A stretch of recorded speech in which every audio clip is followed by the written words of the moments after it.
నేను రాసుకున్న ఈ కవిత మీ అందరికీ వినిపించాలి అనుకుంటున్నా. మీకు నచ్చితే ఒక లైక్ అయినా చేయండి ప్లీజ్. నా ప్రాణం నువ్వని చెప్పను కానీ ప్రాణం ఉన్నంత వరకు మరువను.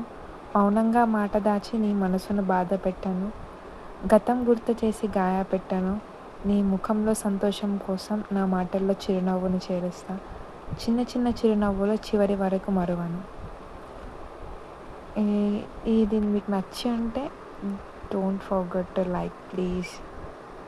అలాగే మీకు ఇంకా ఫర్దర్గా ఏమైనా కవితలు కావాలన్నా లేకపోతే నేను ఎలాంటి టైప్ ఆఫ్ వీడియోస్ చేయాలి అనేది కూడా మీరు కామెంట్లో చేయండి. నాకు యూట్యూబ్ చేయాలని చాలా ఇంట్రెస్ట్ ఉంటుంది. కాకపోతే ఎలా చేయాలి, ఏం చేయాలి, ఇది ఒక కన్ఫ్యూజన్లో నేను ఎప్పుడు వీడియోస్ చేద్దాం అనుకుంటా ఆగిపోతూ ఉంటాను. మీ సపోర్ట్ చేయండి కదా నాకు. మీరు సపోర్ట్ చేస్తే నేను ఏదో ఒకటి చేస్తాను ప్లీజ్.